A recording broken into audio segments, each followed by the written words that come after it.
ಹರಿಯುವ ಕಡೆಯೊಂದು ಫಲ ಕೊಡು ಕಡೆಯೊಂದು ಸಾಗರದಲ್ಲಿ ನದಿಗೆಂದು ಸಂಗಮವು ತೌರಿನ ಮನೆಯುವುದು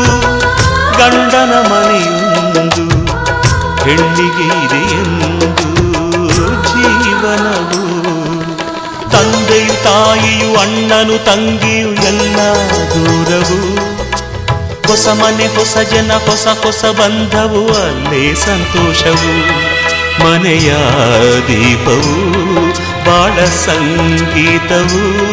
ಮನ ಮೆಚ್ಚಿದ ಮಡದಿಯು ಸಿಕ್ಕಿದ ವೇಳೆ ಸ್ವರ್ಗ ಸಂಸಾರವು ಕನ್ನಡ ನಾಡಿನ ಜೀವನದಿ ಈ ಕಾವೇರಿ ಜೀವನದಿ ಈ ಕಾವೇರಿ ಅನ್ನವ ನೀಡುವ ದೇವನ